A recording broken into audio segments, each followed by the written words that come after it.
There are a billion people who have passed this exam, but not everybody has gotten into residency. I'm tired of reading this book. No more.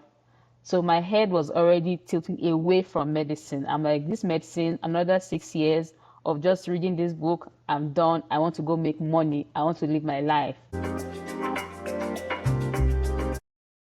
Hello, Hi, Dr. Ufuoma. All right. My name is Entirely for short. So would you introduce yourself to us?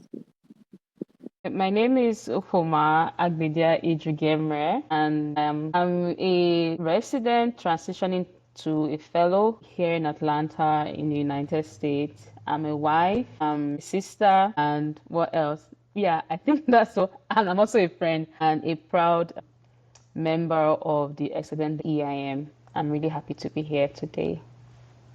All right. So let's start with some soft landing questions. So how long have you been a member of EIM? Just a So I background. joined EIM, I'll say informally in 2023, but I think I really really joined early 2024. So I would say 2023, 2024 was when I joined EIM. So I would like to know, and I think maybe a few other people would like to know, people that will interact with the podcast would also like to know what inspired you to study medicine in the first place, like background for that. Is it passing like most of us? So did you really gifted hands or, or there's some Yeah, story that we would like to share? okay.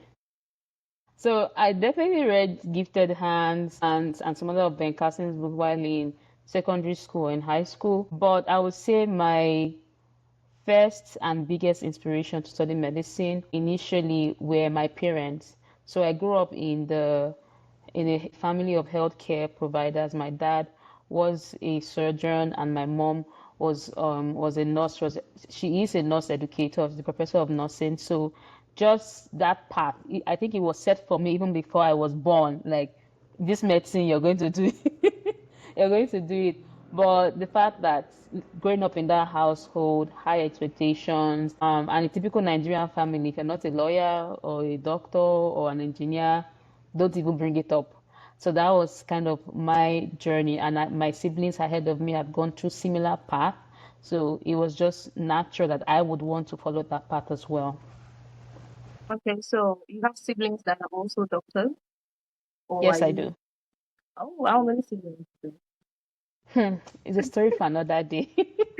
But my brother, a doctor, is monk, hematology and oncology. My sister is a dentist. I have another sister in family medicine. So it was just a good mix of family members who were already in healthcare at the time. All right. So your studying medicine, was there like an active family input? Because I remember from my own family, I remember when I was going into science class in SS1, my mom would always say, if you go to art class, nobody's going to help you with your own work in this house. So was there some sort of nudging, or you just thought maybe to yourself as a child, you just thought, oh, everybody's doing this, so I should do that? Was it actively impressed on you? I think it was like it was not an active impression. It was a part that I naturally would have taken the science route because I cannot read art to save my life. I can't. I think if I should do anything outside of medicine, I'm not sure how great I would be. Art or the social sciences, they never really appealed to me. Like home bookkeeping, I'm like, where are all these numbers coming from? Where are they going to? It never really could stay in my head. But science was something that I knew I could read and understand. So I really never had any other option aside medicine. It wasn't like a home factor, like, hey, you must do this. This is the path you must follow. No, but it was just a natural decision from my end to go in the angle of art. Maybe because that was all I had seen everyone around me doing, I guess. But that's where I found myself. Mhm. That must be nice to have the conviction or just know that, oh, if I try bookkeeping or petty cash books or whatever, it's not going to work. I won't have done well. No, no. Oh wow, wow, wow. All right. Would you share with us like some pivotal moments that have shaped your path so far in the course of studying medicine, where you have gotten to so far in your career path now? So I think my journey into medicine is typical and atypical in the sense that growing up in a healthcare dominated family, that was a natural inclination, but getting into medical school, so my initial admission, I got admitted to medicine, but I think because my scores were not so high at the time, and I will touch more on that later on, I had to go do do a BSc first in anatomy, and then following that time I did NYSC. And when I went for NYC, I'm like, see, I'm tired of reading this book, no more. So my head was already tilting away from medicine. I'm like, this medicine, another 6 years of just reading this book, I'm done. I want to go make money. I want to live my life. Yes, And during my NYC, I was part of NCCF, went for medical missions. That's Nigerian Christian Corpus Fellowship. We go for medical missions. And at that time, I saw the role that doctors were playing, how they were able to provide care, just giving of themselves during the medical mission. I'm like, okay, this is nice. This is something that I think I will want to do. So my head was coming back into the medicine space. But I would say that one key factor was still back to my parents. My mom had prayed and talked all year round about me deciding going back to medical school, and I think it was just falling on deaf ears at the time. But my dad called me one day on the phone and said, and this was me all the way in Meduguri. My parents were in Delta, so we were worlds apart at that point. And he just said about the phone, I think you should go back and do this medicine. You really, you, I think you should do it. When you're 50, you will look back on your life and you would be happy that you made that decision. And it was like a switch in my head. I said, okay, I'm going to go do this medicine. And that was I think I said the most pivotal moment in my decision to go into medicine was just that phone call, which goes to say that the role of a parent in a child's life can never really be overemphasized. So I think that's one of my most pivotal moments in my path towards medicine. well, I want to talk more about maybe the workings or like the logistics of having to go back and study. And I feel like there's a lot to unpack in there, but maybe we can touch on that later. But would you maybe let's talk about maybe one of some of the things that you enjoyed the most about medical school? Because I mean, coming back as someone that has done a degree before, I'm guessing maybe some of your classmates were not age mates, and maybe some of the things that they worry about as new timers as an undergraduate, you didn't worry about them anymore. Say maybe as a first timer, you used to worry about assignments or that the lecturers would do something if you didn't do your assignments. And Mm-hmm. but now you know better that we are not in secondary school and all of that. But med school in itself, did you have like enjoyable moments? How were you able to then double down and say, oh, I'm going to enjoy this 6 year ride? So I think my time in medical school was a very memorable one. I enjoyed myself in medical school. One, because I schooled in University of Calabar, and it was a new place for me to be in. It was a new culture to learn, new language. It was just a different type of that I had not seen before, because growing up I grew up in the south, in even though Cross River is in the south, it's in a different part of southern Nigeria. So I grew up in Delta State. I had done some of my education in close to the east. My high school, secondary school was close to the east. I had done my A levels in Ibadan, and I had also done NYSC and by my biomedical engineering course in the north. So I had lived in different parts, and then coming back to experience life in a different part of southern Nigeria was interesting for me. I was making new friends.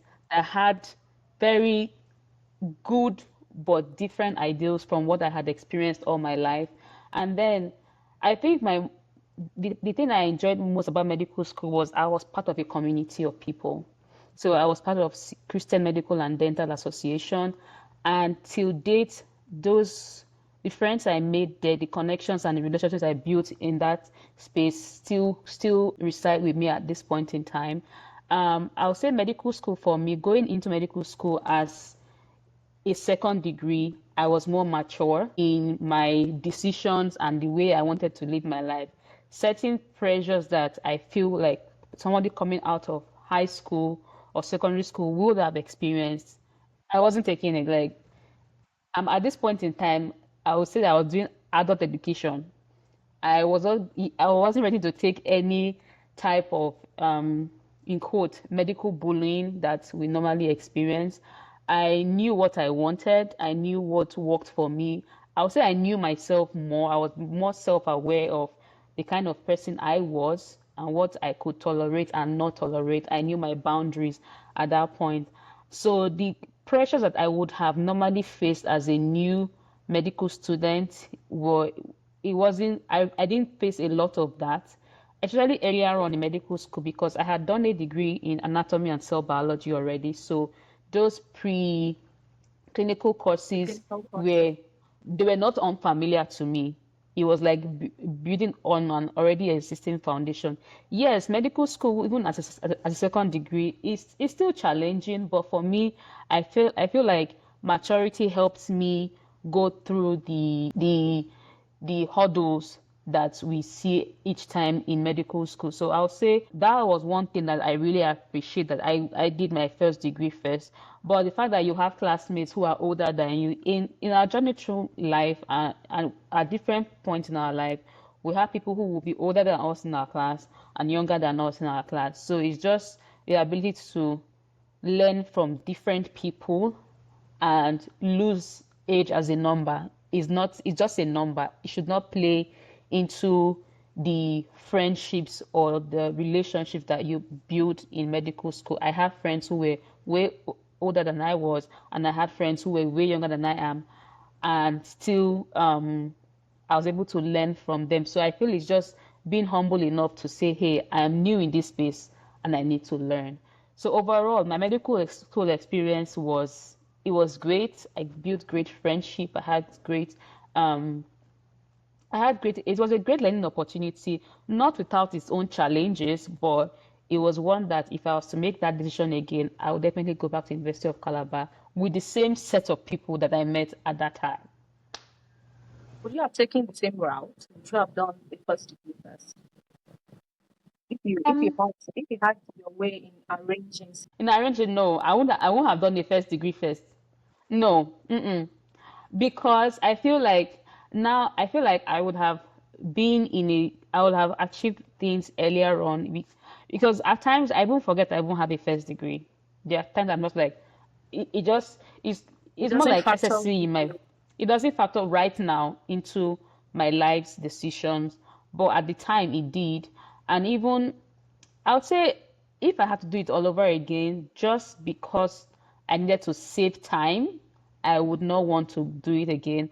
But in terms of the maturity that it afforded me and the experiences I had, definitely I would have wanted to do it again just for. So it's a yes and no question, I would say. Say you had just a third party, they already have the first degree, and maybe they are thinking, oh, yeah, sort of maybe time is not the time on the residency, and on you, from your experience, advise them to, if they want it, still go for it. To do a first degree before medical school or No, to no, still no. pursue medical school after. If someone already does have a first degree, but they still want to pursue medicine, but they are thinking, oh, maybe they are almost 30 or something like that. Judging from your experience, would you advise a third party to do that again? Yes, I would say that journey through medical school is with whatever you want to achieve in life, if you factor age into those decisions, it may not play out in the right way. I would say take age out of it and say, hey, will my life be better? Will my life be more richer in terms of knowledge, experience, impact if I do this medicine or not? So my advice to anybody, regardless of what age they are, there are people who I see right now, they are age 40, 45, they've been in other careers previously and they're going back into medical school, right? So I say take age out of the equation. Medicine is still a worthy engagement for anybody to go into, not without counting the cost though, because medical school comes with its own physical, mental, emotional, financial challenges or struggles as well. So that should be factored in as well. From your standpoint, is medical school is still worth it, even though China is on the It's verge of building AI field nurses and doctors, launching the an AI, a completely AI run hospital. Is that what you say? if they like, they should bring AI for everything in medicine. The role of a doctor will never, ever be overemphasized or underplayed. A doctor is still very important in the healthcare space. Yes. Okay. So medicine, and there's still a growing the ratio of patient to doctor is still a there's still a huge gap. So there will never be enough doctors. That's the way I see it. I actually agree on that one. All right. So during you have mentioned that you really enjoyed medical school.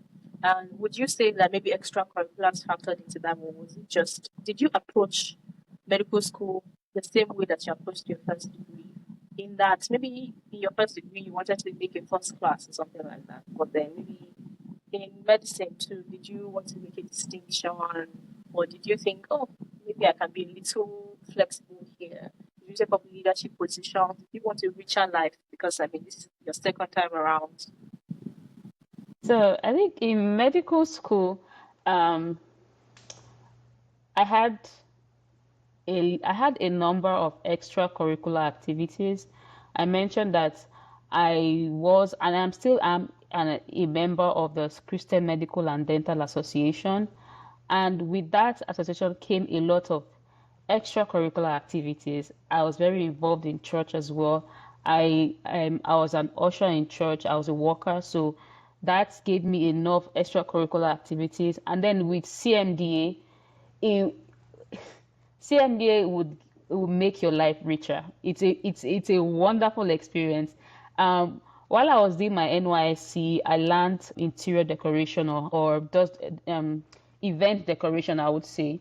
So with that, coming to CMDA, when we had events, my friends and I had a very good friend that would go, at times would decorate into the night and come back. We'll go for mission outreaches to different places. We will travel for conferences. So I knew that one way or the other I was going to pass medical school, but I needed to. I won't say it was a conscious, but not like, oh, I'm going to neglect my books. No, I took my books seriously, but I also took the other part of my life seriously as well because I felt like this is what God wanted me to do with my life at that time. I had the people skills, and because I was coming with an edge of a little bit more maturity than some other people, I was really able to engage with anybody that I needed to engage with, big or small, mighty or I will engage you. And so I think that really helped me, and just knowing that life is beyond medicine. There's a whole lot to life than just being in the medical space. So I'll say yes, I had good extracurricular activities in medical school. I wasn't a club person or I wasn't into politics, but CMDA and church gave me wonderful experiences I would never regret in my life. Thank you very much. That was actually a rich experience. I enjoyed that. Uh, okay, so let's talk about you practicing in the US. When did you decide to take the US route? At what point? And how has the journey been so far? So I decided to take the US route. I would say my decision started subtly in 2015 when I first came to the US for a family event. My brother was getting married, and I came, and I'm like, this is America. It looks nice.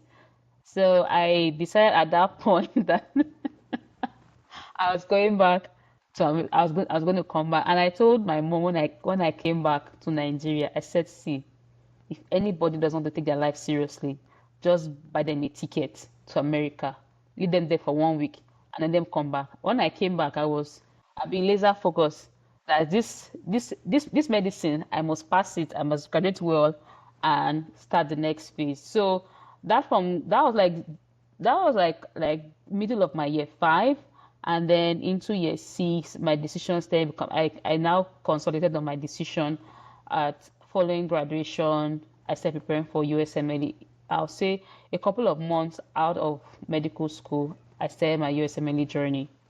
Looking back, I wish I had started it like way back, way earlier in medical school. I think I would have been smashing my scores better if I had done at that time. But I'm glad I started my journey when I did start my USMLE journey. Yeah. Okay, and so far the experience, say maybe you as when you got in when you matched. I'm not sure. Did they use matched during your time? Yes. So when you matched, maybe getting into the US bright side, did you how did you then start to fit in that maybe you studied outside of the US? And I'm not sure maybe there's a differential between education here and there, or at least maybe in terms of implementation, like practicing. So did you struggle with maybe first times or maybe seeing having to use advanced things like maybe not having to use pipettes and usually pipettes feel like or some people over there just your first just settling in fitting in as somebody that's just coming into this place in western society where medicine is a lot far or at least better implemented or better practiced. How did you fit in?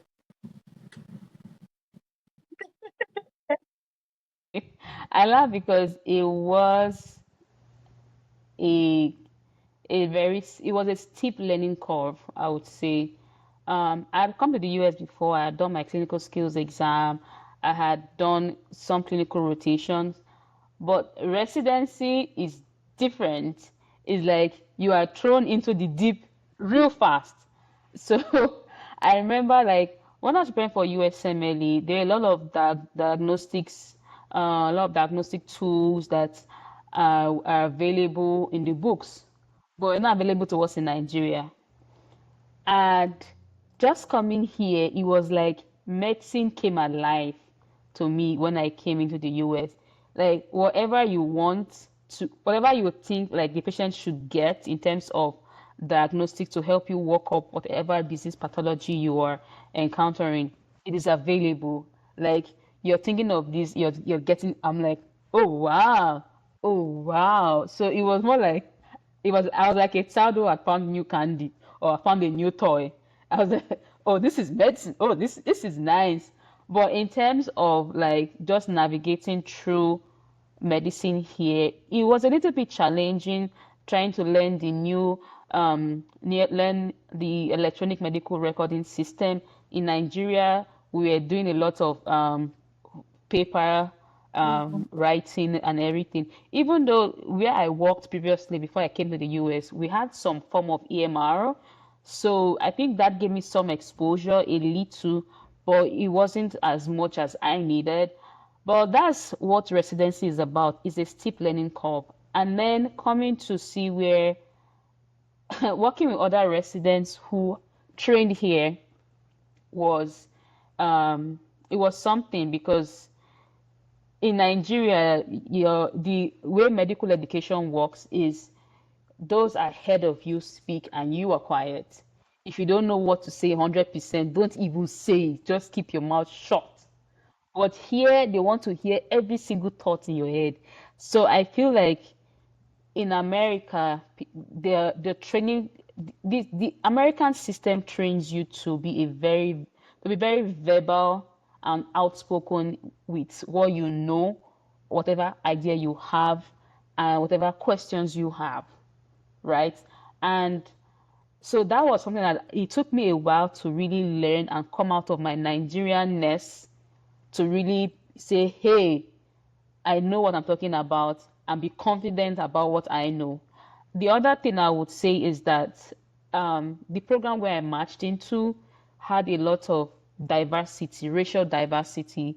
So there were a lot of people who looked like me in my program, who were also Nigerians as well, that I could ask questions from. I'm like, oh, how do you do this? How do you do that? Versus trying to figure things out on my own. So I had a cohort of friends that would ask each other questions or would ask the other Nigerians or Africans ahead of us questions. And I think that gave me a good landing a good landing when I started residency. My program is very, very supportive. We have a good, I'll say the best thing about my program is the people, because the residents are very helpful. They're very welcoming to every person that comes, and they want you to settle in the best way possible. So I think yes, the US and Nigerian healthcare system, medical education, they are worlds apart, but every system has its own advantages. I think that my Nigerian clinical knowledge and experience I'll say it's still an edge for me, because rather than just running to diagnostics, I want to think through what the problem is and try to identify what's maybe the factors playing in there, rather than just going to a machine to take my role. Which is why I feel AI can never take the role of a doctor in medicine. Mm-mm-mm-mm. You still need your brain to reason out things and come up with answers. So yeah, different but great systems. Okay, thank you very much. Um, I want to track back to your USMLE process for because I know a lot of people would want to, especially maybe people from at least medical school like myself, would want to know um, maybe like the timeline, or at least how difficult or how much out of your way you had to go to learn extra things to be able to maybe answer USMLE questions. Say, did you have to, for preparation, was there a lot more that you had to learn that is not maybe encompassed in our own curriculum or something like that during your the process of writing your USMLE? And also, I'd like to also talk about um, applying to programs, because I could get from our support so far that you really did an elective rotation in the US. So, um, applying for programs, how did you then choose? Was it through, did you research on Google? Did you have some sort of help? Is there somewhere to look, or maybe some sort of sites to go and check out? Oh, these are the best programs for, or is there like a network of people where you just ask, oh, what are the good programs for endocrinology and all of that? So, would you just maybe discuss like anyone else just all of that? So I think coming to the USMNE pathway, it's one that nobody should go into without counting the cost, mental cost, physical cost, and the financial cost to it. So for me, timeline. So I wrote my first exam a year after medical school, my step one, and 2 months after, or three, I wrote the second exam. And I came back to Nigeria, did my house job, and after house job, I wrote my CK, my clinical knowledge exam, and then I wrote step three while in residency. The ideal timeline or average timeline that I've seen that people use to prepare for the exams, it varies. But on the average, I'll say step one, which is, I would say, the most rigorous in terms of the fact that you are just coming to learning how to write standardized tests in medical education, because that's one thing that we don't have in Nigeria. If jam is almost like a standardized test, but in terms of medical education, this that was my first exposure, and that's usually the first exposure of a lot of people who are going to the US route into standardized testing. And then the volume, it's a lot of learning to do. So some people will say that the average timeline is like 6 months of you doing nothing else with yourself. Some people say it's 3 months of you doing nothing else with yourself, just focus, writing the test and moving on.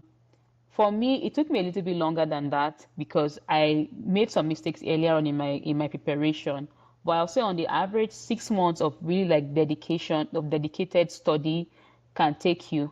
It is a very rigorous process to prepare for that exam, because for me, I felt it was like I was learning medicine afresh by myself, because a lot of Nigerian medical education is great. It is, it's, I will forever be grateful to Nigeria for giving me the education I have. However, there are areas and aspects we can improve upon. So there are a lot of things, especially in the preclinical areas, there were a lot of things that I had to really start learning from scratch, learning physiology from scratch, learning anatomy from scratch, learning biochemistry from scratch, the molecular levels. I'm like, where were all of this when I was doing year two and year three? I didn't see all of that. So yes, Nigerian medical education gives anybody a lot of information, but they're not just testing what you know. They are testing how you know it, how you know that knowledge, and there are different steps to it. So I'll say it was very challenging because of the vast amount of knowledge we have to put in your brain and know every single step of whatever knowledge you know. Then preparing for step two. And when I wrote step one, it was a it was a score-based test at the time, but right now it's pass and fail. Yeah. So things have changed. At the time, I wrote clinical skills, which is more like an OSCE versus oral exam. That has been scrapped post-COVID, so things have changed. And then clinical skills, clinical knowledge is still the same, multiple choice questions as step one and even step three, but it's more like a build.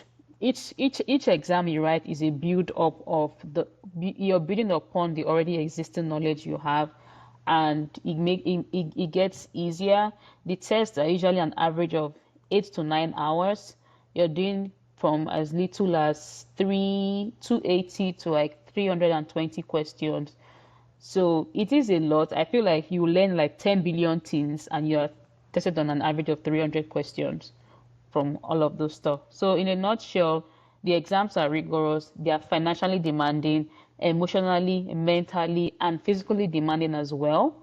You need to make sure that you count the cost in all of these areas before you embark on that. And that's just one phase into getting into residency in the US. You pass the exam, but you also have to march into residency. There are a billion people who have passed this exam, but not everybody has gotten into residency. You have to now decide, oh, what specialty do I want to apply into?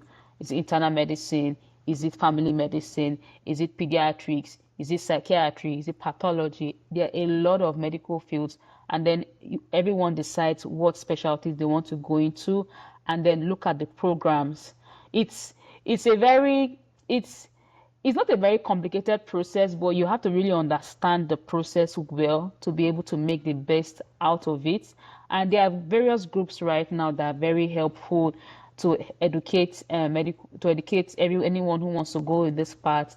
Right now, that you can join groups and they have like regular meetings. They assign you mentors to ensure that those who are coming to start this path in the US, they get the right guidance as they should, rather than just trying to find answers from all around, right? So for anybody wanting to go into this same path, I would say that start early, start gathering the money early, but find mentors before you start looking for the money. Find mentors who have gone through the same path, ask questions, hear their stories, and see what mistakes they made that it can be avoided. Yeah. Okay, thank you very much. That's a wrap on today's episode of the Excellent Lady Dog podcast. If you like what you've heard, don't forget to comment, share, and leave us a review. Follow us on social media at Excellent Lady Dog for more inspiring content. Until next time, keep striving, shining, and being excellent.